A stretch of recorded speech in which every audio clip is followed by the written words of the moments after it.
ನಮಸ್ಕಾರ,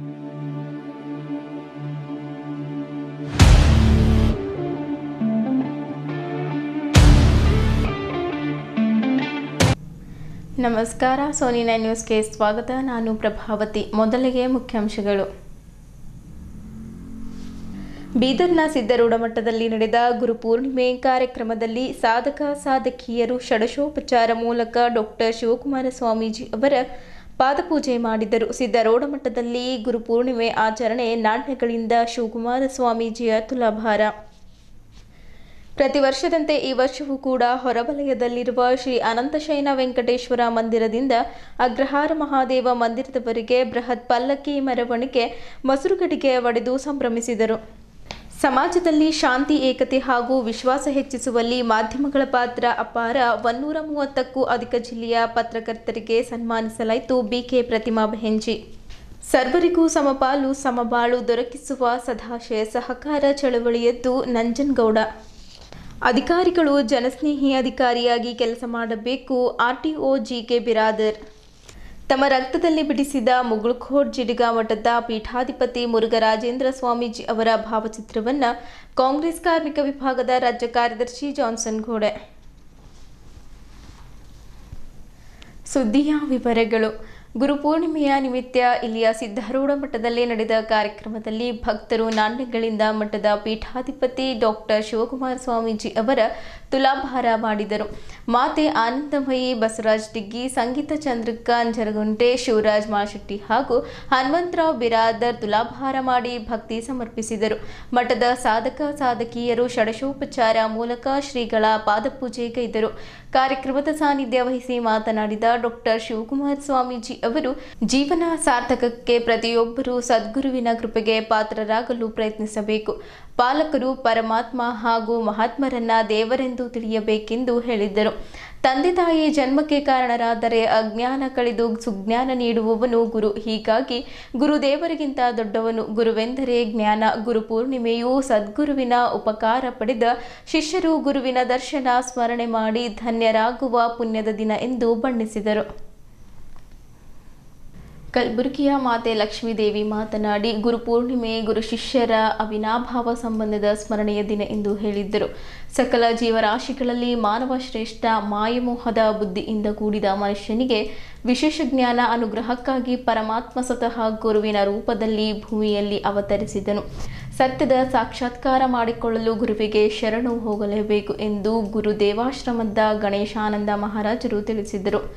ನಾಸಿಕದ ಮಾತೆ ಮನೀಷಾ, ನಾಗ್ಪುರದ ಮಾತೆ ಶೋಭನಾ, ಮುಳುಸಾವಳಗಿ ದಯಾನಂದ ಸ್ವಾಮೀಜಿ, ಆಲೂರಿನ ಶಂಕರಾನಂದ ಮಹಾಸ್ವಾಮೀಜಿ, ಸೋಲಾಪುರದ ಜಡಿಸಿದ ಸ್ವಾಮೀಜಿ, ಚಳ್ಕಾಪುರದ ಶಿವಪ್ರಕಾಶಾನಂದಗಿರಿ ಸ್ವಾಮೀಜಿ, ಸ್ವಾತಾನಂದ ಗಿರಿ ಸ್ವಾಮೀಜಿ, ಮಾತೆ ಸಿದ್ದೇಶ್ವರಿ, ಮಾತೆ ಸಂಗೀತ, ಬೆಳ್ಳೂರಿನ ಅಮೃತಾನಂದಮಯಿ, ಮಾತೆ ಶ್ರೀದೇವಿ ಮಾತನಾಡಿದ್ದರು.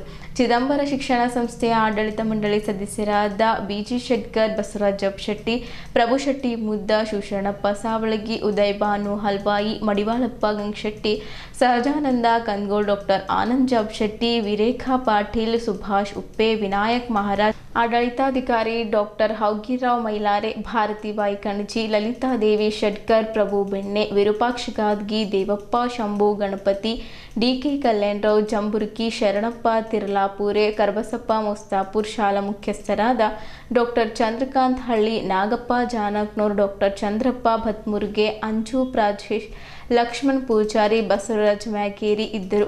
ರಾಜ್ಯದ ವಿವಿಧ ಜಿಲ್ಲೆ, ಮಹಾರಾಷ್ಟ್ರ, ಗೋವಾ, ತೆಲಂಗಾಣ ರಾಜ್ಯಗಳ ಭಕ್ತರು ಅಪಾರ ಸಂಖ್ಯೆಯಲ್ಲಿ ಪಾಲ್ಗೊಂಡಿದ್ದರು.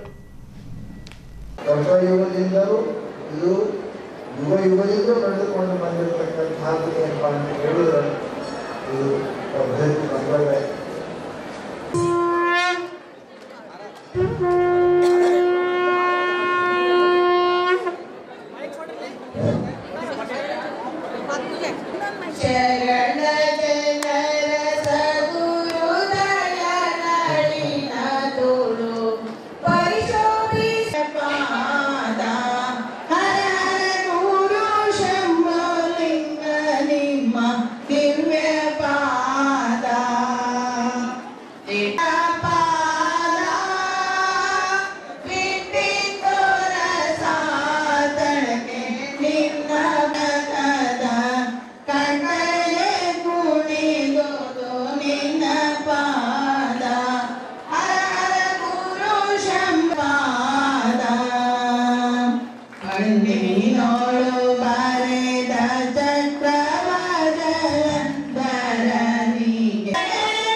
ಆಗ ಸದ್ಗುರು ಕೃಪಾ ಇಷ್ಟು ಅಗಾಧದ. ನೀವೊಂದು ಮಾತು ಹೇಳ್ತೀನಿ, ಗುರುವಿಗೂ ದೇವರಿಗೂ ಬಹು ಅಂತರ ಉಂಟು. ಗುರುವಿಗೂ ದೇವರಿಗೂ ಬಹಳ ಅಂತರ ಅದ. ಲಕ್ಷ್ರಿ, ದೇವರು ನೀವು ಮಾಡಿದ್ದೇ ಕೊಡ್ತಾನ, ಇಲ್ಲ ಕೊಡಕ್ಕೆ ಬರಂಗಿಲ್ಲ ಅವನಿಗೆ. ಅದಕ್ಕೆ ಹೆಚ್ಚಿಗೆ ಕೊಡಕ್ಕೆ ಬರಂಗಿಲ್ಲ. ಬ್ಯಾಂಕ್ನಾಗ ಕೊಡ್ತಾರ, ನೀವು ಇಟ್ಟದ ರೊಕ್ಕದ ಮೇಲೆ ಕೊಡ್ತಾರ, ಹೆಚ್ಚಿಗೆ ಕೇಳಿದ್ರೆ ಕೊಡಂಗಿಲ್ಲ ಬ್ಯಾಂಕ್ನಾಗ. ಬ್ಯಾಂಕ್ ಇದ್ದಂಗೆ ದೇವರು, ನೀವು ಇಟ್ಟರೆ ಕೊಡ್ತಾರ ಅವರು, ನೀವು ಪುಣ್ಯ ಮಾಡಿದ್ರೆ ಕೊಡ್ತಾರೆ, ಮಾಡಿಲ್ಲ ಅಂದ್ರೆ ಹೋಗಂತ. ಬ್ಯಾಂಕ್ನಾಗ ರೊಕ್ಕ ಇಲ್ಲಾರ್ದು ಬೇಡಕ್ಕೆ ಹೋದ್ರೆ ಕೊಡ್ತಾರೆ ನಿಮಗೆ. अरे पैसा ठेवावा लागतो, नंतर मागल्यावर मिळते पैसा बँकेमध्ये ठेवू. ज्या माणूस ठेवत नाही आणि बँक मागायला गेले तर तुम्हाला पैसा देत नाही, थप्पड देतात, ಹೊಡೆದು ಕಳಿಸ್ತಾರೆ, ನಿಮಗೆ ಕೊಡಂಗಿಲ್ಲ ಅವರು. ಆದರೆ ಸದ್ಗುರು ಹಿಂಗೆ ಅದಾನೆ, ನೀವು ಕೊಡದೇ ಕೊಡ್ತಕ್ಕಂಥವ್ರು ಪರಮಾತ್ಮ ಇಲ್ಲ, ದೇವರು. ಸದ್ಗುರುನಾಥ ನಿಮ್ಮ ಹಣೆ ಬರದಾಗ ಪರಮಾತ್ಮ ಇದ್ದದ್ದನ್ನೇ ಕೊಡ್ತಾನೆ, ಇಲ್ಲ ಕೊಡಂಗಿಲ್ಲ. ಸದ್ಗುರು ನಿಮಗೆ ಇಲ್ಲದ್ದನ್ನು ಕೊಡ್ತಾನೆ, ನಿಮ್ಮ ಹಣೆ ಬರದಾಗ ಇಲ್ಲದ್ದನ್ನು ಕೊಡ್ತಕ್ಕಂಥವ ಅಂದ್ರೆ ಒಬ್ಬ ಸದ್ಗುರುನಾಥ ಕೊಡ್ತಾನೆ. ಅದಕ್ಕೆ ಗುರು ಸರಿ ಯಾರ್ಯಾರಿಲ್ಲ, ಗುರುವಿಗೆ ಸಮಾನ ಜಗತ್ತಿನೊಳಗೆ ಯಾರೂ ಇಲ್ಲ ಅಂತ ಯಾಕೆ ಅಂದರು ಅಂತ ಕೇಳಿದರೆ, ಮಾಡಿದವರಿಗೆ ಮಾಡಿದ್ದು ಕೊಡ್ತಾನೆ. ಸದ್ಗುರು ಕೃಪಾ ಮಾಡ್ದ ಅಂದರೆ ಮಾಡಲಾರ್ದವರಿಗೂ ಕೊಡ್ತಾನೆ ಅನ್ನತಕ್ಕಂಥ ಅನಂತ ಕಥೆಗಳನ್ನು ನಾವು ಕೇಳಿದ್ದೀವಿ.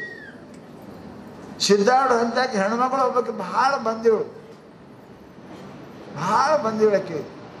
ಆಕೆ ಹಣೆ ಬರದಾಗ ಮಕ್ಕಳು ಇರಲಿಲ್ಲ.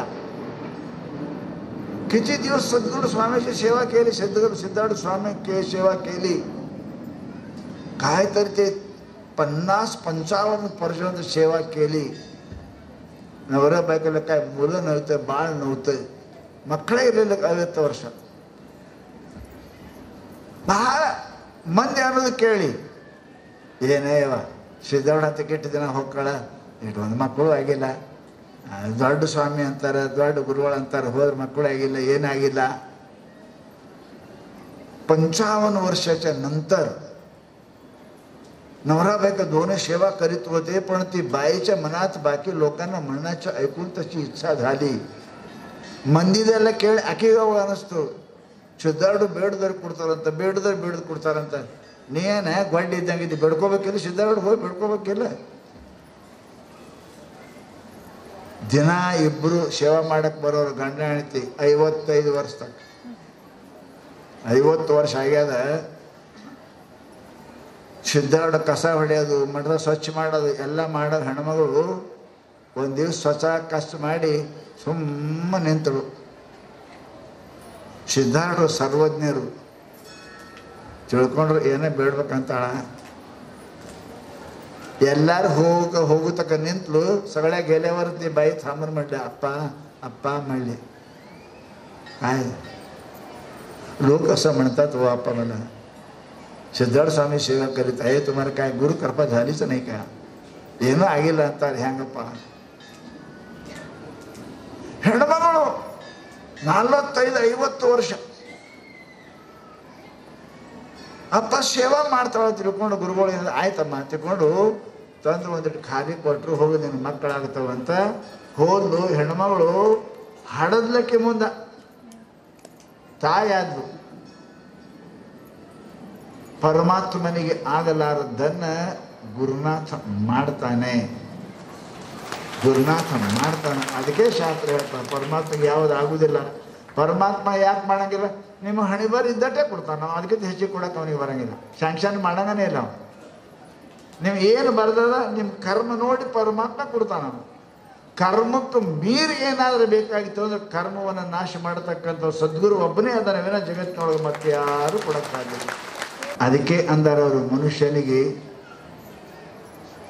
ಗುರು ಸರಿ ಯಾರ್ಯಾರು ಇಲ್ಲ. ನಂಬಿದವರಿಗೆ ಗುರು ಹರ ಅದಾನ, ನಂಬಲಾರದವ್ರಿಗೆ ಗುರು ನರ ಅದಾನ. ನರ ಅಂತ ಯಾರು ನಂಬಿರಿ ಅವ್ರು ನರಕಕ್ಕೆ ಹೋಗ್ತೀರಿ, ಹರ ಅಂತ ಯಾರು ನಂಬಿರಿ ಅವರು ಸ್ವರ್ಗಕ್ಕೆ ಹೋಗ್ತೀರಿ, ಸುಖಿ ಆಗ್ತಾರೆ. ಅದಕ್ಕೇ ಮಹಾನುಭಾವರು ನಮ್ಮ ಮ್ಯಾಲಿಂದ ಮೇಲೆ ಹೇಳ್ತಾರೆ, ಮಾಡ್ಕೋಬಾರ್ದ್ರಿ. ಭಾಳ ಮಂದಿ ಗುರು ನಂಬ್ತಾರೆ. ನಿಮ್ಗೆ ಯಾರು ನಂಬಂದಾರ? ನಿಮ್ಮ ಊರಿಗೆ ಬಂದಿದ್ದೇವೆ ನಾವು, ನಮ್ಮ ಬರ್ರಿ ದೀಕ್ಷಾ ತಗೋರಿ ಅಂತ ನಿಮಗೆ ಬಂದು ಕರೆದಿದ್ದೇವೆ ನಾವು. ನೀವೇ ಬಂದಿರಿ, ನೀವೇ ನಂಬಿರಿ ಸಿದ್ಧಾರೂಢನ. ಸಿದ್ಧಾರೂಢ ನಿಮಗೆ ಕರೆದಾನ, ಬಾ ಅಂದಾನ? ಇಲ್ಲ, ನೀವೇ ನಂಬಿರಿ. ನಂಬುದ ಮೇಲೆ ವಾಪಸ್ ಆದಿ ಅಂದ್ರೆ ನಿನಗೆ ರೌರವ ನರಕದ. ನಿನಗೇನು ಕರೆದಿಲ್ಲ ಅವ್ನು ಸಿದ್ಧಾರೂಢ ಬಾ ಅಂತ, ನೀನೇ ಹೋಗಿದ್ದಿ. ನೀನೇ ಹೋಗಿ ನೀನೇ ಮಾಡಿ ಡೈವರ್ಸ್ ಮಾಡ್ಕೋತಿ. ಅವ್ವ ಅಪ್ಪ ಕೇಳಾರ್ದ ಹೋಗಿ ಮದುವೆ ಮಾಡ್ಕೊಂಡು ಈಗ ಡೈವರ್ಸ್ ಮಾಡ್ಕೋತಿ. ಮೂರ್ಖ ಅಂತಾರೆ ಅವರು.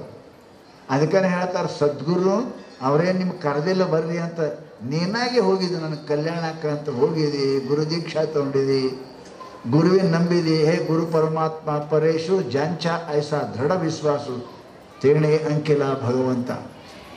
ಯಾರು ನಂಬಿರ್ತೀರಿ ಅಂಥವ್ರಿಗೆ ಏನಪ್ಪ ಅಂತ ಕೇಳಿದ್ರೆ, ನೀವು ಯಾರಿಗೆ ನಂಬ್ರಿ, ಒಮ್ಮ ಅವ್ರಿಗೆ ಪರಮಾತ್ಮ ನಿಮ್ಮನ್ನ ನಂಬಿಕೆ ಇತ್ತು ಅಂದ್ರೆ ಅವರಲ್ಲ, ನಿನ್ನ ನಂಬಿಕೆ ನಿನ್ನ ಉದ್ಧಾರ ಮಾಡ್ತಾರೆ, ಶ್ರದ್ಧಾ ಮಾಡ್ತಾರೆ.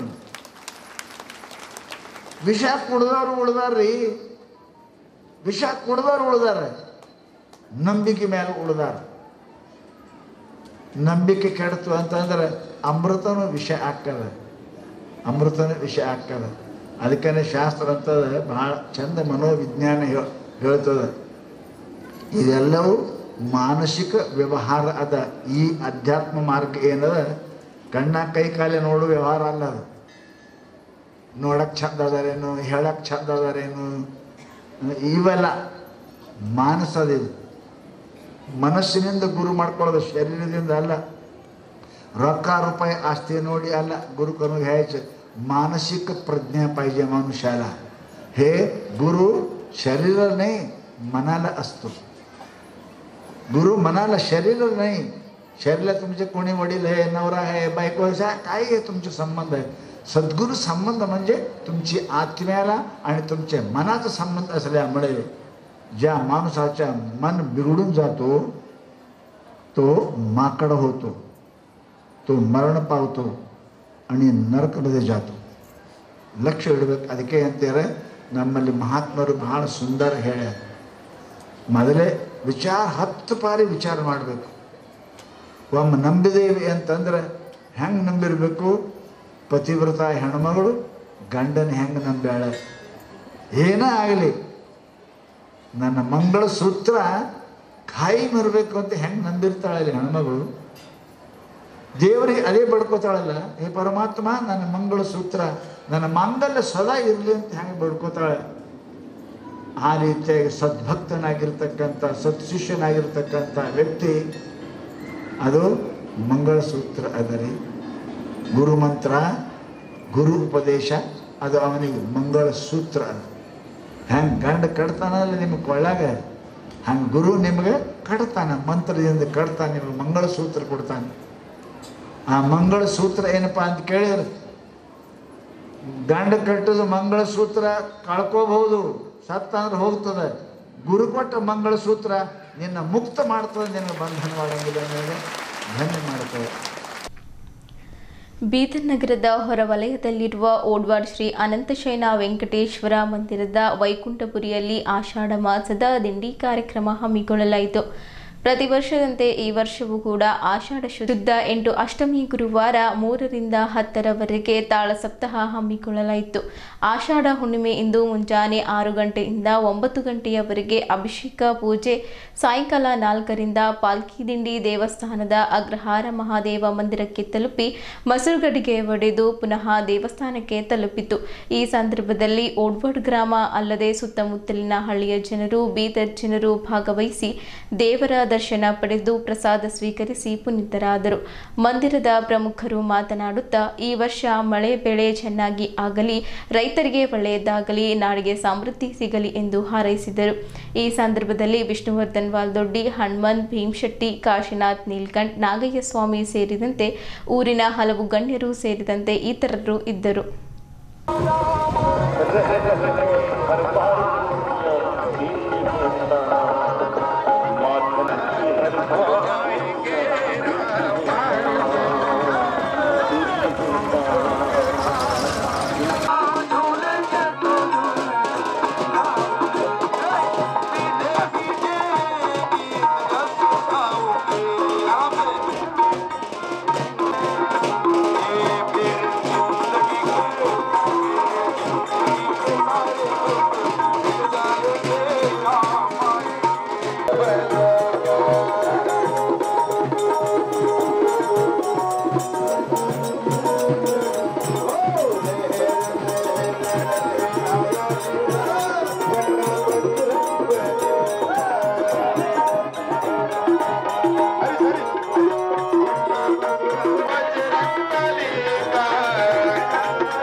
ಓಡವಾಡ ಗ್ರಾಮದ ಐತಿಹಾಸಿಕ ಸ್ಥಾನವಾಗಿರ್ತಕ್ಕಂಥ ನಮ್ಮ ಅನಂತೇಶನ ಮಂದಿರ, ನಮ್ಮ ವೆಂಕಟೇಶ್ವರ ಮಂದಿರದಲ್ಲಿ ಪ್ರತಿ ವರ್ಷದಂತೆ ಈ ವರ್ಷವೂ ಕೂಡ ಆಷಾಢ ದಂಡಿಯ ಒಂದು ಕಾರ್ಯಕ್ರಮವನ್ನು ವಿಜೃಂಭಣೆಯಿಂದ ಆಚರಿಸ್ತಾ ಇದ್ದೀವಿ. ಸುಮಾರು ಲಕ್ಷಾಂತರ ಜನ ಭಕ್ತಾದಿಗಳು ಬಂದು ಇಲ್ಲಿ ಮಹಾಪ್ರಸಾದವನ್ನು ಸ್ವೀಕರಿಸ್ತಾರೆ.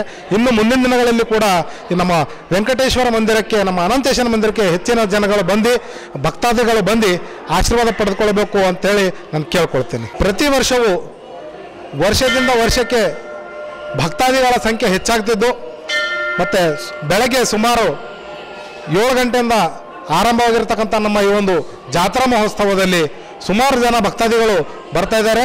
ಮತ್ತು ತಾವು ಕೂಡ ನಮ್ಮ ಮಾಧ್ಯಮ ಮುಖಾಂತರ ತಮ್ಮೆಲ್ಲರಲ್ಲಿ ಮನವಿ ಮಾಡ್ತೀನಿ, ತಾವು ಕೂಡ ಬಂದು ಈ ಒಂದು ನಮ್ಮ ವೆಂಕಟೇಶ್ವರ ಮಂದಿರದ ದರ್ಶನ ಪಡಿಬೇಕಂತ ಹೇಳಿ ಕೇಳ್ಕೊಳ್ತೀನಿ. ನಮ್ಮ ಊರಿನ ಹಿರಿಯರು ಮತ್ತು ಪೂರ್ವಜರೆಲ್ಲ ಸೇರ್ಕೊಂಡು ಈ ಒಂದು ಕಾರ್ಯಕ್ಕೆ ಚಾಲನೆ ನೀಡಿದಾಗಿನಿಂದ ಸುಮಾರು ಇಡೀ ನಮ್ಮ ದಕ್ಷಿಣ ಭಾರತದಲ್ಲಿ, ಉತ್ತರ ಭಾರತದಲ್ಲಿ ಎಲ್ಲಕ್ಕಿಂತ ಸುಪ್ರಸಿದ್ಧವಾಗಿರ್ತಕ್ಕಂಥ ನಮ್ಮ ಅನಂತೇಶ್ವರ ಮಂದಿರಕ್ಕೆ ದರ್ಶನ ಪಡೀರಿ ಅಂತ ಹೇಳ್ತಾ, ಶ್ರಾವಣ ಮಾಸದಲ್ಲಿ 1 ತಿಂಗಳ ಒಳಗೆ ಯಾಕೆ ಬರ್ತಾವ ನೀರು ದೇವರಿಗೆ ಕುಣ, ಅದಕ್ಕೆ ಇದಕ್ಕೆ ಕುಣ ರೀ, ನಮಗೂ ಕುಣ ಇಲ್ಲ.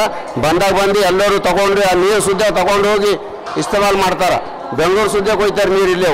ಅವು ಒಯ್ದು ಯಾರಿಗೆ ಸಂತಾನ ಆಗಿಲ್ಲ ಅವ್ರಿಗೆ ಸುದ್ದ ಮಕ್ಕಳಾಗ್ಯಾವ ಅಂತಂದು ಬಂದು ಮತ್ತು ಅವ್ರು ಭೀ ಬಂದು ಇದು ಮಾಡೋ ಹೋಯ್ತಾರೆ ಅಂತೇಳಿ. ನೀರು ಹೆಂಗೆ ಬರ್ತಾವೆ? ನೀರು ಶ್ರಾವಣ ಮಾಸದಾಗ ಬರ್ತಾವ್ರಿ. ಒಳಗೆ ಗುಡಿಯಾಗ ಬರ್ತಾವ್ರಿ. ಪೂರಾ ಪಾದ ತಗ ದೇವ್ರ ಕುತ್ತಿಗೆ ತಗ ಬಂದು ಮತ್ತು 4-5 ದಿನ ಉಳಿದು ಹೋಯ್ತಾವ್ರಿ. ಮತ್ತಂತಾನೆ ಹೋಯ್ತಾವ್ರಿ. ಹಾಂ.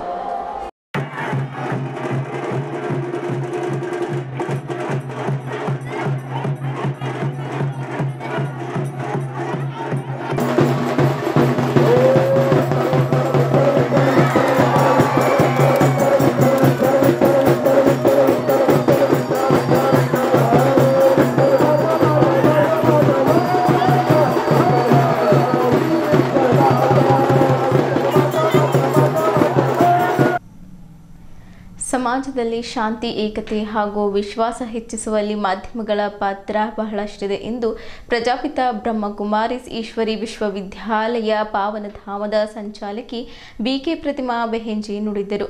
ನಗರದ ಜನವಾಡ ರಸ್ತೆಯಲ್ಲಿರುವ ಬ್ರಹ್ಮಕುಮಾರೀಸ್ ಪಾವನಧಾಮ ಕೇಂದ್ರದ ಆವರಣದಲ್ಲಿ ಜರುಗಿದ ಪತ್ರಿಕಾ ದಿನಾಚರಣೆ ಕಾರ್ಯಕ್ರಮದಲ್ಲಿ ಸಾನ್ನಿಧ್ಯ ವಹಿಸಿ ಮಾತನಾಡಿದ್ದರು.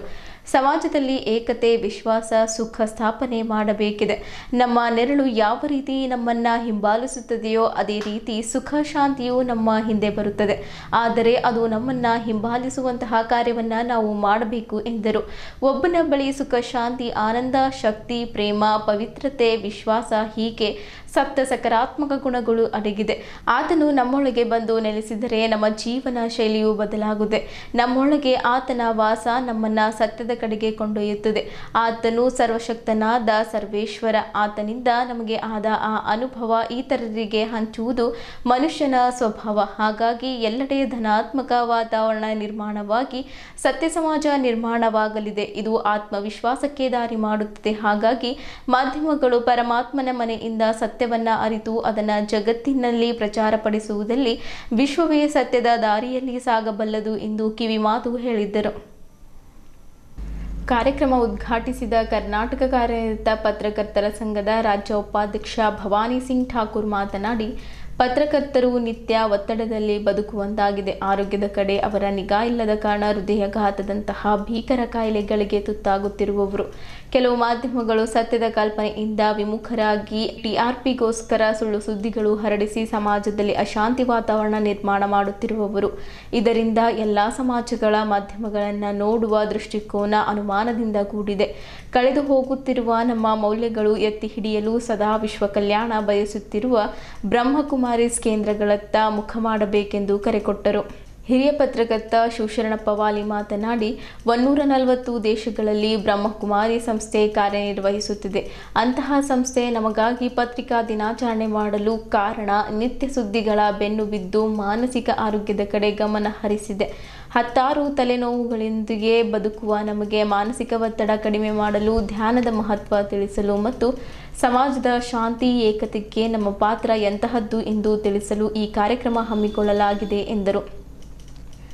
ಪ್ರಾಸ್ತಾವಿಕವಾಗಿ ಮಾತನಾಡಿದ ಕೇಂದ್ರದ ಹಿರಿಯ ರಾಜಯೋಗ ಶಿಕ್ಷಕಿ ಗುರುದೇವಿ ಅಕ್ಕನವರು, ಪತ್ರಕರ್ತರು ಸುದ್ದಿ ಕೊಡುವುದರೊಂದಿಗೆ ಮಾನವನ ಜೀವನಕ್ಕೆ ಒಳ್ಳೆಯ ಸಂದೇಶಗಳನ್ನು ಕೊಡುವ ಕೆಲಸ ಮಾಡಬೇಕು. ಮಾಧ್ಯಮ ಕ್ಷೇತ್ರ ಬಹುಸುಂದರ ಹಾಗೂ ಪರಿವರ್ತನೆ ತರಬಲ್ಲ ಕ್ಷೇತ್ರ. ತಾವು ಆಧ್ಯಾತ್ಮದೊಂದಿಗೆ ಸಮಾಜದ ಶಾಂತಿಗಾಗಿ ಕಾರ್ಯನಿರ್ವಹಿಸಬೇಕು ಎಂದರು. ಈ ವೇಳೆ ಕಾರ್ಯಕ್ರಮದಲ್ಲಿ ಭಾಗಿಯಾದ ಎಲ್ಲ ಪತ್ರಕರ್ತರಿಗೆ ಗೌರವ ಸನ್ಮಾನ ಮಾಡಲಾಯಿತು. ಯೋಗದೊಂದಿಗೆ ಕಾರ್ಯಕ್ರಮ ಆರಂಭವಾಯಿತು. ಕಲಹಾವಿದೆ ಶೀತಲ್ ಪಾಂಚಾಳ್ ಸ್ವಾಗತ ಗೀತೆ ಪ್ರಸ್ತುತಪಡಿಸಿದ್ದರೆ ಬಿಕೆ ಮಹಾನಂದ ಅಕ್ಕನವರು ರಾಜಯೋಗ ಅಭ್ಯಾಸ ಮಾಡಿಸಿದ್ದರು. ಬಿಕೆ ಭಾಗ್ಯಶ್ರೀ ಕಾರ್ಯಕ್ರಮ ನಿರೂಪಿಸಿದರೆ ಕರ್ನಾಟಕ ಕಾರ್ಯನಿರತ ಪತ್ರಕರ್ತರ ಸಂಘದ ಜಿಲ್ಲಾ ಪ್ರಧಾನ ಕಾರ್ಯದರ್ಶಿ ಶಿವಕುಮಾರ ಸ್ವಾಮಿ ವಂದಿಸಿದ್ದರು. ವಾರ್ತಾ ಮತ್ತು ಸಾರ್ವಜನಿಕ ಸಂಪರ್ಕ ಇಲಾಖೆಯ ಸಹಾಯಕ ನಿರ್ದೇಶಕ ಮಂಜುನಾಥ್ ಸೊಳಲಿ, ಕೇಂದ್ರದ ಎಲ್ಲ ಸಹೋದರ ಸಹೋದರಿಯರು, 130ಕ್ಕೂ ಅಧಿಕ ಜಿಲ್ಲೆಯ ಪತ್ರಕರ್ತರನ್ನ ಕಾರ್ಯಕ್ರಮದಲ್ಲಿದ್ದರು. बहुत अच्छी लगती है, मुझे कोई दे ये भी अच्छा लगता है, मैं किसी को दूं वो भी अच्छा लगता है, परंतु ये हमारे पास थी जरूर, आज नहीं है, ये तो हम सभी को मान्य है।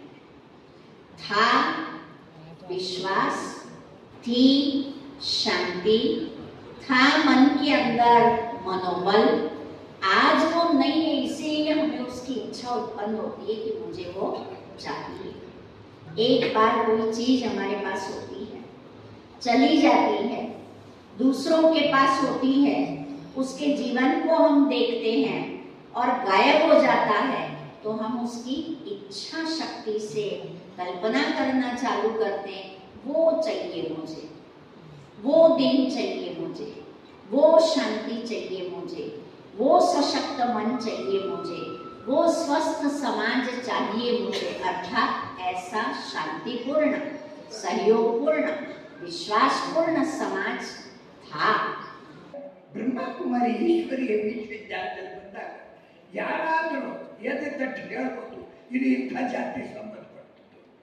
ನೀವು ಅನ್ಬೋದು ಇಲ್ಲಿ ಕೃಷ್ಣ ರಾಮ ಇವೆಲ್ಲ ಫೋಟೋ ಹಚ್ಚಿರಲ್ರಿ, ಇದು ಯಾವುದಕ್ಕಾರ ಒಂದು ಸಂಬಂಧಪಟ್ಟಿದ್ದಿರಬೇಕು. ಯಾಕೆ ಈ ಮಾತು ಹೇಳ್ತಾ ಇದ್ದೀನಿ ಅಂದರೆ, ಒಬ್ಬ ಪತ್ರಕರ್ತನಾಗಿ ಈ ಮಾತು ವಿಚಾರ ಬರೋದು ಸಹಜ. ಇದು ಯಾವುದು ಪೂಜೆ ಸ್ಥಾನಗಳಲ್ಲ. ಇಲ್ಲಿ ಬ್ರಹ್ಮ ಬಾಬಾ ಅಂತ ಹೇಳಿ ಇದು ಇರ್ತಾರೆ, ಇವ್ರಿಗೆ ಪೂಜೆ ಆಗೋದಿಲ್ಲ, ಇವರು ನಮ್ಮ ಗುರು ಅಂತ ಯಾರು ಹೇಳ್ಕೊಳ್ಳೋದಿಲ್ಲ. ಇದು ಪತ್ರಕರ್ತರು ಸ್ಪಷ್ಟವಾಗಿ ತಿಳ್ಕೋಬೇಕು. ಇದು ಯಾಕೆ ಹೇಳಿದ್ದಾರೆ?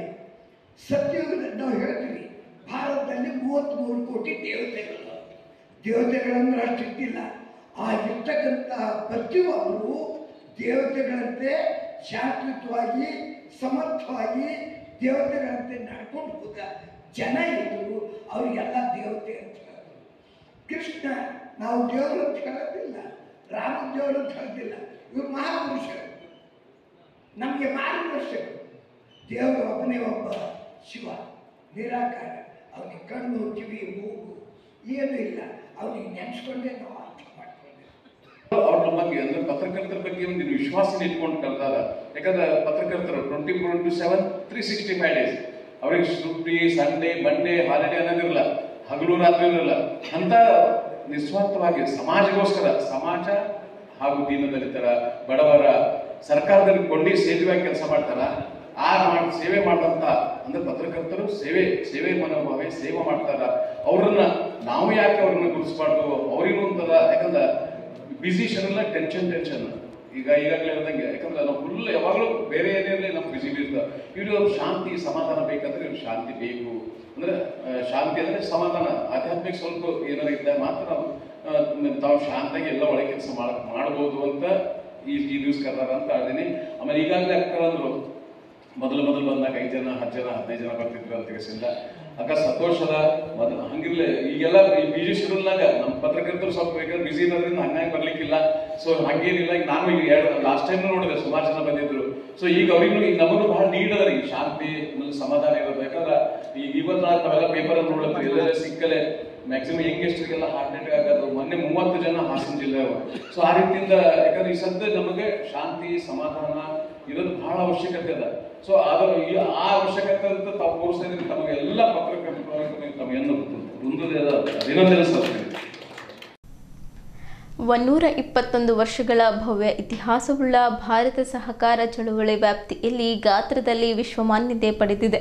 1904ರಲ್ಲಿ ಆರಂಭವಾದ ಸಹಕಾರ ಚಳುವಳಿಯು ಸರ್ವರಿಗೂ ಸಮಪಾಲು, ಸರ್ವರಿಗೂ ಸಮಪಾಲು ದೊರಕಿಸಿಕೊಡಬೇಕೆಂಬ ಮಹತ್ತರ ಆಶಯ ಇರಿಸಿಕೊಂಡು ಹಲವಾರು ಕ್ಷೇತ್ರಗಳಲ್ಲಿ ಪ್ರಗತಿ ಸಾಧಿಸಿದೆ ಎಂದು ಕರ್ನಾಟಕ ರಾಜ್ಯ ಸೌಹಾರ್ದ ಸಂಯುಕ್ತ ಸಹಕಾರಿ ನಿಯಮಿತದ ರಾಜ್ಯಾಧ್ಯಕ್ಷರಾದ ಜಿ ನಂಜನಗೌಡ ಹೇಳಿದರು. ನಗರದ ಜಿಲ್ಲಾ ಪತ್ರಿಕಾ ಭವನದಲ್ಲಿ ಪತ್ರಿಕಾಗೋಷ್ಠಿ ಉದ್ದೇಶಿಸಿ ಮಾತನಾಡಿರುವ ಅವರು, ಸಹಕಾರ ಚಳುವಳಿಯು ಭಾರತ ದೇಶದ ಆರ್ಥಿಕತೆಯ ಸುಭದ್ರತೆಗೆ ತನ್ನದೇ ಆದ ಛಾಪನ್ನು ಹೊಂದಿರುತ್ತದೆ. ಬಡತನ ನಿವಾರಣೆ, ಉದ್ಯೋಗ ಸೃಷ್ಟಿ, ಸಾಮಾಜಿಕ ನ್ಯಾಯದಂತಹ ಕಾರ್ಯಕ್ರಮಗಳು ಚಳವಳಿಯ ಪ್ರಜಾಪ್ರಭುತ್ವದ ತಳಹದಿಯ ಮೂಲಕ ಯಶಸ್ವಿಯಾಗಿ ಕಾರ್ಯಗತವಾಗುತ್ತಿದೆ. ಕೃಷಿ ಕ್ರಾಂತಿ, ಕ್ಷೀರ ಕ್ರಾಂತಿ, ರಸಗೊಬ್ಬರ ಕ್ಷೇತ್ರದಲ್ಲಿ ಸಹಕಾರ ಚಳವಳಿ ದೊಡ್ಡ ಕೊಡುಗೆಯನ್ನ ನೀಡಿದೆ ಎಂದರು. ಜವಾಬ್ದಾರಿಯುತ ಸದಸ್ಯ, ಸ್ವಯಂ ಆಡಳಿತ ನಿರ್ವಹಣೆ, ಪ್ರಗತಿಪರ ಕಾರ್ಯಕ್ರಮಗಳು, ಸೌಹಾರ್ದ ಸಹಕಾರಿಗಳ ಯಶಸ್ಸಿನ ತಳಹದಿ, ಸ್ವಾಯತ್ತತೆ, ಸ್ವಯಂ ಆಡಳಿತ ಹಾಗೂ ಸ್ವಯಂ ನಿಯಂತ್ರಣ ಸೌಹಾರ್ದ ಸಹಕಾರಿಗಳ ಧ್ಯೇಯವನ್ನಾಗಿಸಿಕೊಂಡು ಜನವರಿ 1, 2001ರಲ್ಲಿ ಸೌಹಾರ್ದ ಸಹಕಾರಿ ಕಾಯ್ದೆ ಜಾರಿಗೆ ಬಂದ ನಂತರ 2002ರಲ್ಲಿ ಸಂಯುಕ್ತ ಸಹಕಾರಿ ನೋಂದಣಿಯಾಗಿ ಕಾರ್ಯನಿರ್ವಹಿಸುತ್ತಿದೆ. 1 ಜನವರಿ 2025ಕ್ಕೆ ಸೌಹಾರ್ದ ಸಹಕಾರಿ ಕಾಯ್ದೆ ಜಾರಿಗೆ ಬಂದು 25 ವರ್ಷಗಳಾಗಿದೆ. ಇದು ರಜತ ಮಹೋತ್ಸವ ವರ್ಷವಾಗಿದೆ. ಈ ಅವಧಿಯಲ್ಲಿ ಸರ್ಕಾರದ ಸಾರ್ವಜನಿಕರು ಹಾಗೂ ಸಹಕಾರಿಗಳ ಮನ್ನಣೆ ಗಳಿಸಿ ಉತ್ತಮ ಪ್ರಗತಿ ಸಾಧಿಸುತ್ತಾ ಮುನ್ನಡೆಯುತ್ತಿದೆ ಎಂದರು. ಕರ್ನಾಟಕ ರಾಜ್ಯದಲ್ಲಿ ಸೌಹಾರ್ದ ಸಹಕಾರ ಕ್ಷೇತ್ರದ ನೇತೃತ್ವ ವಹಿಸಿ ಮಾತೃ ಸಂಸ್ಥೆಯಾಗಿ ರಾಷ್ಟ್ರದ ಸಹಕಾರಿ ಕ್ಷೇತ್ರದ ಏಕೈಕ ಶಾಸನಬದ್ಧ ಸಂಸ್ಥೆಯಾಗಿದೆ. ಕಾನೂನುಬದ್ಧವಾಗಿ ರಚನೆಯಾಗಿ ಕಾರ್ಯನಿರ್ವಹಿಸುತ್ತಿರುವ ಕರ್ನಾಟಕ ರಾಜ್ಯ ಸೌಹಾರ್ದ ಸಂಯುಕ್ತ ಸಹಕಾರಿಯು ಶಾಸನಬದ್ಧ ಕಾರ್ಯಗಳ ಜೊತೆಗೆ ತರಬೇತಿ, ಶಿಕ್ಷಣ, ಪ್ರಚಾರ ಚಟುವಟಿಕೆಗಳನ್ನು ಕೂಡ ನಡೆಸುತ್ತಾ ಬಂದಿದೆ ಎಂದರು. ಪ್ರತಿ ವರ್ಷದಂತೆ ಸಂಯುಕ್ತ ಸಹಕಾರಿಯ ಸಾಮಾನ್ಯ ಸಭೆ ಜರುಗಿಸುವ ಮೊದಲು ರಾಜ್ಯಾದ್ಯಂತ ಪ್ರವಾಸ ಮಾಡಿ ಸಹಕಾರ ಕ್ಷೇತ್ರದ ಜ್ವಲಂತ ವಿಷಯಗಳನ್ನು ಚರ್ಚಿಸುವುದು ಹಾಗೂ ಸಹಕಾರ ಕ್ಷೇತ್ರದ ಅಭಿವೃದ್ಧಿ ದೃಷ್ಟಿಯಿಂದ ಸಂಪರ್ಕ ಸಭೆಗಳನ್ನು ಆಯೋಜಿಸಲು ಸಂಯುಕ್ತ ಸಹಕಾರಿಯು ನಿರ್ಧರಿಸಿದೆ. ಅದರಂತೆ ಗುರುವಾರ ಬೀದರ್ನಲ್ಲಿ ಸಭೆ ಆಯೋಜಿಸಲಾಗುತ್ತಿದೆ ಎಂದು ತಿಳಿಸಿದ್ದರು. ಪ್ರಸ್ತುತ ರಾಜ್ಯದಲ್ಲಿ ಒಟ್ಟು 6514 ಸಹಕಾರಿಗಳ ಸಂಖ್ಯೆ ಹೊಂದಿದ್ದು 72 ಲಕ್ಷ ಸದಸ್ಯರು ಸದಸ್ಯತ್ವ ಹೊಂದಿದ್ದಾರೆ.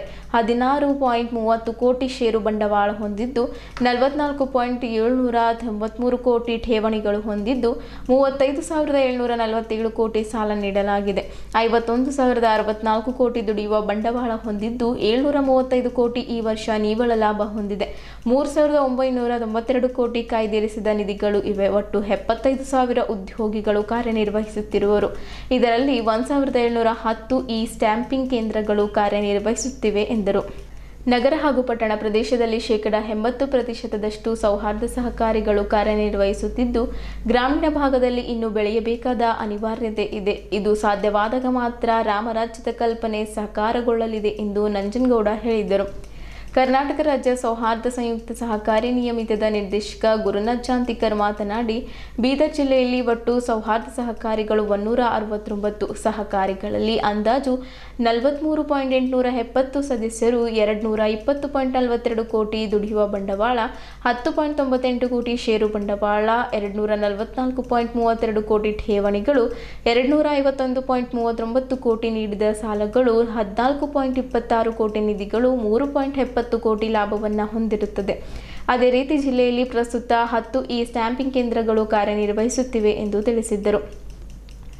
ಬೀದರ್ ಜಿಲ್ಲಾ ಒಕ್ಕೂಟದ ನಿರ್ದೇಶಕರಾದ ಸಂಜಯ್ ಖ್ಯಾಸ, ಶಿವಬಸಪ್ಪ ಚೆನ್ಮಲ್ಲೆ, ವಿಭಾಗೀಯ ಅಧಿಕಾರಿ ಸೂರ್ಯಕಾಂತ್ ರ್ಯಾಕ್ಲೆ, ಸಹಕಾರಿ ಸದಸ್ಯ ಮಾರುತಿ ವಾಡೇಕರ್ ಹಾಗೂ ಇತರರು ಪತ್ರಿಕಾಗೋಷ್ಠಿಯಲ್ಲಿದ್ದರು. ಸಹಾಯ ಮಾಡಬೇಕು, ಅವರು ಕೂಡ ಮುಖ್ಯವಾಹಿನಿಗೆ ಬರಬೇಕು. ಈ ರೀತಿಯ ಎಲ್ಲ ಉಪಕ್ರಮಗಳೇನೇನಿದಾವೆ ಸರ್ಕಾರದ ಪರವಾಗಿ ಕೂಡ ನಾವು ಕೆಲಸ ಮಾಡ್ತೀವಿ ಅನ್ನೋ ಯೋಚನೆ ಇಟ್ಟುಕೊಂಡು ಸರ್ಕಾರದಕ್ಕೆ ಕೈ ಜೋಡಿಸ್ತಕ್ಕಂಥ ಕೆಲಸವನ್ನು ಕೂಡ ನಾವು ಮಾಡಲಿಕ್ಕೆ ಮುಂದುವರೆದಿವಿ ಬಂಧುಗಳೇ. ಈ ರೀತಿ ಇವತ್ತು ಬೀದರ್ ಜಿಲ್ಲೆಯಲ್ಲಿರ್ತಕ್ಕಂಥ 169 ಸದಸ್ಯರ ಒಂದು ಸಭೆಯನ್ನು ಕೂಡ ನಾವು ಇವತ್ತು ಕರೆದಿದ್ದೀವಿ. ಆ ಸಭೆಯಲ್ಲಿ ಅವ್ರಿಗೆ ಬೇಕಾಗಿರ್ತಕ್ಕಂಥ ಮಾಹಿತಿಗಳನ್ನು ಕೊಟ್ಟು, ನಮ್ಮದೇನು ಆಗಸ್ಟ್ ತಿಂಗಳ ಕೊನೆಯ ವಾರದಲ್ಲಿ ಮಹಾಜನ ಸಭೆ ನಡೀತದೆ, ಅದಕ್ಕೆ ಅವ್ರನ್ನ ಇನ್ವೈಟ್ ಮಾಡಿ ಅದರಲ್ಲಿ ಸಕ್ರಿಯವಾಗಿ ಭಾಗವಹಿಸಿ ನಮ್ಮ ಸಂಯುಕ್ತ ಸಹಕಾರಿಗೂ ಕೂಡ ಸಲಹೆ ಸೂಚನೆಗಳನ್ನು ಅವ್ರು ಕೊಡಬೇಕು. ಸಂಯುಕ್ತ ಸಹಕಾರಿ ಏನು ಹೇಳುತ್ತೆ, ತನ್ನ ಅನುಭವದಲ್ಲಿ ಯಾವುದನ್ನು ಕಾಯ್ದೆಬದ್ಧವಾಗಿ ಮಾಡಿದೆ ಅದನ್ನು ಚಾಚು ತಪ್ಪದೆ ಪಾಲಿಸ್ಕೊಂಡು ಹೋಗಿ ಈ ಚಳುವಳಿಯನ್ನು ಬೆಳೆಸಬೇಕು ಅನ್ನೋ ಉದ್ದೇಶದಿಂದ ಇವತ್ತು ಬಂದಿದ್ದೀವಿ. ಆ ಕಾರಣದಿಂದ ನಾವು ಈ ಕಾರ್ಯಕ್ರಮ ಯಶಸ್ವಿ ಆಗಬೇಕು. ಈ ಚಳುವಳಿ ಯಶಸ್ವಿ ಆಗಬೇಕಂತಂದರೆ ತಾವು ಕೂಡ ತಮ್ಮ ಪತ್ರಿಕೆಗಳಲ್ಲಿ ಇದನ್ನು ಆದಷ್ಟು ಅಡ್ವರ್ಟೈಸ್ಮೆಂಟು ಪ್ರಚಾರ ಮಾಡಿ ಒಳ್ಳೆಯ ಲೇಖನಗಳನ್ನು ಮಾಡಿ ಕೊಟ್ಟರೆ ಈ ವ್ಯವಸ್ಥೆ ಒಂದು ಸ್ವಲ್ಪ ಚೆನ್ನಾಗಿ ಬೆಳೆದ್ರೆ ನಾವೆಲ್ಲರೂ ಕೂಡ ಬೆಳೀಲಿಕ್ಕೆ ಅವಕಾಶ ಆಗುತ್ತೆ ಅಂತಕ್ಕಂಥ ವಿನಂತಿಯನ್ನು ತಮ್ಮಲ್ಲಿ ಮಾತಾಡಿ ನನ್ನ ಮಾತುಗಳನ್ನು ಮುಕ್ತಾಯ ಮಾಡ್ತೀನಿ. ಪ್ರತಿ ವರ್ಷ ಅಧ್ಯಕ್ಷರು ಈ ರೀತಿ ಪ್ರತಿ ಜಿಲ್ಲೆಗೆ ಪ್ರವಾಸವನ್ನು ಮಾಡ್ತಾರೆ. ಆ ಜಿಲ್ಲೆಯಲ್ಲಿ ಇರ್ತಕ್ಕಂಥ ಎಲ್ಲ ಸೌಹಾರ್ದ ಸಹಕಾರಿಗಳ ಒಂದು ಸಭೆಯನ್ನು ಕರೆದು ಅವರಿಗಿರ್ತಕ್ಕಂಥ ಕುಂದು ಕೊರತೆಗಳನ್ನು ಏನಾದರೂ ಇದ್ದರೆ ಅವರಿಗೆ ಮುಖ್ಯವಾಗಿ ಬಂದು ಕೇಳಿ, ರಾಜ್ಯ ಮಟ್ಟದಲ್ಲಿ ವರ್ಷಕ್ಕೊಂದು ನಮ್ಮ ಸಾಮಾನ್ಯ ಸಭೆ ಅಧ್ಯಕ್ಷರು ಹೇಳಿದಾಗೆ ಆಗುತ್ತೆ. ಆದರೆ ಅಲ್ಲಿ ಸಾವಿರಾರು ಜನ ಬರೋದರಿಂದ ಪ್ರತಿಯೊಬ್ಬರಿಗೆ ಅವರವ್ರ ಸಮಸ್ಯೆಗಳನ್ನು ಅಲ್ಲಿ ಬಗೆಹರಿಸ್ಕೊಳ್ಳಿಕ್ಕಾಗಲ್ಲ. ಸೊ ಅದಕ್ಕಾಗಿ ಅವರೇ ಸ್ವತಃ ಸಹಕಾರಿಗಳ ಹತ್ತಿರ ಬಂದು ಅಲ್ಲಿರ್ತಕ್ಕಂಥ ಅವರವ್ರ ಜಿಲ್ಲೆಯಲ್ಲಿ ಇರ್ತಕ್ಕಂಥ ಸಮಸ್ಯೆಗಳು, ಅವರವ್ರ ಸಹಕಾರಿಗಳಿಗೆ ಇರ್ತಕ್ಕಂಥ ಸಮಸ್ಯೆಗಳನ್ನು ಕೇಳಿ ಅಲ್ಲಿ ಪರಿಹರಿಸ್ತಕ್ಕಂಥ ಪ್ರಯತ್ನವನ್ನು ಕಳೆದ 25 ವರ್ಷದಿಂದ ಸಂಯುಕ್ತ ಸಹಕಾರಿ ಮಾಡ್ತಾಯಿದೆ. ಆ ನಿಮಿತ್ತವಾಗಿ ಅಧ್ಯಕ್ಷರ ಪ್ರವಾಸವನ್ನು ಕೈಗೊಂಡಿದ್ದಾರೆ. ಹೀಗಾಗಿ ಈ ವರ್ಷ ಸೌಹಾರ್ದ ಸಹಕಾರಿಗೆ ಒಂದು ಬೆಳ್ಳಿಯ ಸುವರ್ಣ ಮಹೋತ್ಸವ, ಬೆಳ್ಳಿ ಹಬ್ಬವನ್ನು ಆಚರಣೆಯನ್ನು ನಾವು ಮಾಡ್ತಾಯಿದ್ದೀವಿ. ಆ ನಿಮಿತ್ತವಾಗಿ ಎಲ್ಲ ಜಿಲ್ಲಾ ಮಟ್ಟದಲ್ಲಿ, ವಿಭಾಗ ಮಟ್ಟದಲ್ಲಿ, ರಾಜ್ಯ ಮಟ್ಟದಲ್ಲಿ ಕಾರ್ಯಕ್ರಮಗಳನ್ನು ನಾವು ಹಮ್ಮಿಕೊಂಡಿದ್ದೀವಿ. ರಾಜ್ಯ ಮಟ್ಟದಲ್ಲಿ ಒಂದು ದೊಡ್ಡ ಕಾರ್ಯಕ್ರಮವನ್ನು ಈಗಾಗಲೇ ನಾವು ನಮ್ಮ ಸಾಮಾನ್ಯ ಸಭೆಯ ಜೊತೆಗೆ ಮಾಡಬೇಕು ಅಂತಕ್ಕಂಥ ಮೊನ್ನೆ ಆಡಳಿತ ಮಂಡಳಿ ಸಭೆಯಲ್ಲಿ ನಿರ್ಣಯವನ್ನು ತೆಗೆದುಕೊಂಡಿದ್ದೀವಿ. ಅದೇ ರೀತಿಯಾಗಿ ವಿಭಾಗ ಮಟ್ಟದಲ್ಲಿ ಕೂಡ ಕೆಲವು ಕಾರ್ಯಕ್ರಮವನ್ನು ನಾವು ಹಮ್ಮಿಕೊಳ್ಳೋರಿದ್ದೀವಿ. ಆ ಕಾರ್ಯಕ್ರಮಗಳಲ್ಲಿ ಒಟ್ಟಾರೆ ಅಂತಂದರೆ ಸುವರ್ಣ ಮಹೋತ್ಸವ ಅಂತಂದರೆ ನಮ್ಮ 25 ವರ್ಷದಲ್ಲಿ ಸೌಹಾರ್ದ ಸಹಕಾರಿಯನ್ನು ಈ ರಾಜ್ಯಕ್ಕೆ ಕೊಟ್ಟಂಥ ಕೊಡುಗೆಗಳು ಏನು ಅಂತಕ್ಕಂಥ ಚಿಂತನ ಮಂಥನಗಳನ್ನು ಆಗುತ್ತೆ.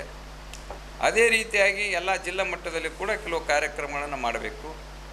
ಅಲ್ಲಲ್ಲಿ ಈಗ ನಾಳೆ ಗುಲ್ಬರ್ಗ ಜಿಲ್ಲೆಯಲ್ಲಿ ಪತ್ರಕರ್ತರೊಂದಿಗೆ ಸಹಕಾರಿಗಳು ಪತ್ರಕರ್ತರ ಸಂವಾದವನ್ನು ಇಟ್ಕೊಂಡಿದ್ದಾರೆ. ಅದೇ ರೀತಿ ಮುಂದಿನ ದಿನಗಳಲ್ಲಿ ಬೀದರ್ ಜಿಲ್ಲೆಯಲ್ಲೂ ಕೂಡ ಪತ್ರಕರ್ತರು ಮತ್ತು ನಮ್ಮ ಸೌಹಾರ್ದ ಸಹಕಾರಿ ಸಂವಾದ ಕಾರ್ಯಕ್ರಮವನ್ನು ಇಡೋರಿದ್ದೀವಿ. ಅದೇ ರೀತಿಯಾಗಿ ಬೀದರಲ್ಲಿ ಬರ್ತಕ್ಕಂಥ 5 ತಾಲೂಕದಲ್ಲಿ ಕೂಡ ಇವತ್ತು ಆ ತಾಲೂಕಾ ಮಟ್ಟದಲ್ಲಿ ಸೌಹಾರ್ದ ಸಹಕಾರಿಗಳ ಒಂದು ಕಾರ್ಯಕ್ರಮಗಳನ್ನು ನಾವು ಹಮ್ಮಿಕೊಳ್ತಾ ಇದ್ದೀವಿ. ಈಗ ಒಟ್ಟಾರೆ ಈ ವರ್ಷ ಒಂದು ಸೌಹಾರ್ದ ಸಹಕಾರಿಗೆ ಒಂದು ಸಂಭ್ರಮದ ಆಚರಣೆ.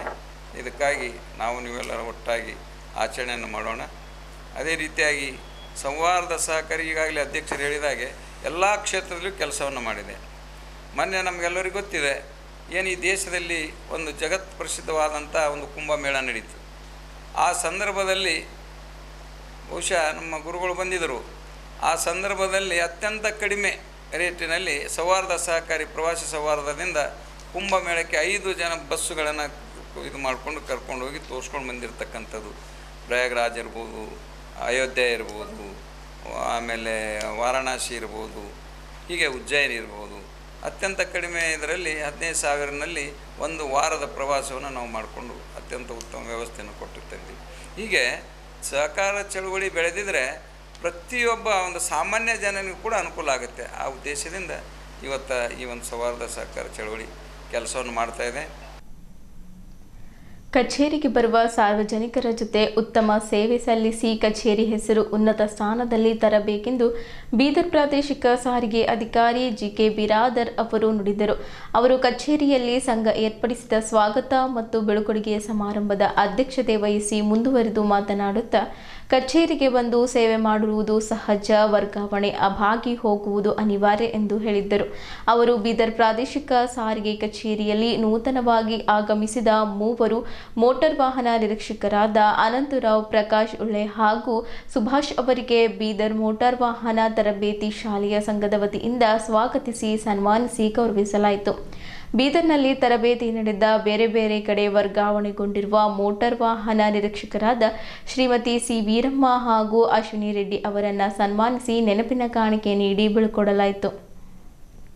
ಈ ಕಾರ್ಯಕ್ರಮದಲ್ಲಿ ಬೀದರ್ ಮೋಟಾರ್ ವಾಹನ ತರಬೇತಿ ಶಾಲೆಯ ಸಂಘದ ಅಧ್ಯಕ್ಷರಾದ ಪ್ರಕಾಶ್ ಗುಮ್ಮೆ, ರಾಜ್ಯ ಸಂಘಟನಾ ಕಾರ್ಯದರ್ಶಿ ಆದ ಶಿವರಾಜ್ ಜಾಮದಾರ್, ಜಿಲ್ಲಾ ಪ್ರಧಾನ ಕಾರ್ಯದರ್ಶಿಯಾದ ರಾಜ್ಕುಮಾರ್ ಬಿರಾದರ್, ಸಹ ಕಾರ್ಯದರ್ಶಿಯಾದ ಸಾಗರ್ ಉಂಡೆ, ಶೋಯಬಿಯಾ ಸಿದ್ದಿಕಿ, ಸೈಯದ್ ಮಕ್ಸೂದ್ ಅಲಿ, ಅಹಮದ್ ಖಾನ್, ಸುಧಾಕರ್ ಬಿರಾದರ್, ಪವನ್ ಪಾಟೀಲ್, ಸಂತೋಷ್ ಪಾಟೀಲ್, ಉಮೇಶ್ ಉಂಡೆ, ಕಚೇರಿಯ ಅಧೀಕ್ಷಕರು ಮಲ್ಲಿಕಾರ್ಜುನ್, ಎಂ ಪ್ರೇಮ್ ಕುಮಾರ್ ಯಲಗುತ್ತಿ, ಸೈಯದ್ ಕಲೀಂ ಹಾಗೂ ವಾಹನ ತರಬೇತಿ ಶಾಲೆಯ ಸಂಘದ ಸದಸ್ಯರು ಮತ್ತು ಕಚೇರಿಯ ಸಿಬ್ಬಂದಿಯವರು ಹಾಜರಿದ್ದರು. ತಮ್ಮ ರಕ್ತದಲ್ಲಿ ಬಿಡಿಸಿದ ಮುಗುಳ್ಖೋಡ್ ಜಿಡ್ಗಾ ಮಠದ ಪೀಠಾಧಿಪತಿ ಮುರುಘರಾಜೇಂದ್ರ ಸ್ವಾಮೀಜಿ ಅವರ ಭಾವಚಿತ್ರವನ್ನು ಕಾಂಗ್ರೆಸ್ ಕಾರ್ಮಿಕ ವಿಭಾಗದ ರಾಜ್ಯ ಕಾರ್ಯದರ್ಶಿ ಜಾನ್ಸನ್ ಘೋಡೆ ಅವರು ಜಿಡ್ಗಾದಲ್ಲಿ ಮುರುಘರಾಜೇಂದ್ರ ಸ್ವಾಮೀಜಿ ಅವರಿಗೆ ನೀಡಿದ್ದರು. ಕಾಂಗ್ರೆಸ್ ಕಾರ್ಮಿಕ ವಿಭಾಗದ ರಾಜ್ಯ ಕಾರ್ಯದರ್ಶಿ ಜಾನ್ಸನ್ ಘೋಡೆ ಅವರು ಗುರುಪೂರ್ಣಿಮೆ ಪ್ರಯುಕ್ತ ಮುಗುಳ್ಖೋಡ್ ಜಿಡ್ಗಾ ಮಠದ ಪೀಠಾಧಿಪತಿ ಮುರುಘರಾಜೇಂದ್ರ ಸ್ವಾಮೀಜಿ ಅವರಿಗೆ ತಮ್ಮ ರಕ್ತದಲ್ಲಿ ಬಿಡಿಸಿದ ಚಿತ್ರ ಸಮರ್ಪಿಸಿ ಗಮನ ಸೆಳೆದಿದ್ದಾರೆ. ಜಿಡಿಗಾದಲ್ಲಿ ಮುರುಘರಾಜೇಂದ್ರ ಶ್ರೀಗಳಿಗೆ ಚಿತ್ರ ಹಸ್ತಾಂತರಿಸಿದ್ದರು. ಮುರುಘರಾಜೇಂದ್ರ ಸ್ವಾಮೀಜಿ ಅವರ ಮೇಲೆ ನನಗೆ ಅಪಾರ ಭಕ್ತಿ ಇದೆ. ಹೀಗಾಗಿ ಗುರುಪೂರ್ಣಿಮೆ ಅಂಗವಾಗಿ ನನ್ನ ರಕ್ತದಲ್ಲಿ ಕಲಾವಿದರೊಬ್ಬರಿಂದ ಮುರುಘರಾಜೇಂದ್ರ ಸ್ವಾಮೀಜಿ ಅವರ ಸುಂದರ ಚಿತ್ರ ಬಿಡಿಸಿ ಅವರಿಗೆ ಕೊಟ್ಟಿರುವೆ ಎಂದು ಜಿಲ್ಲೆಯವರೇ ಆದ ಜಾನ್ಸನ್ ಘೋಡೆ ತಿಳಿಸಿದರು.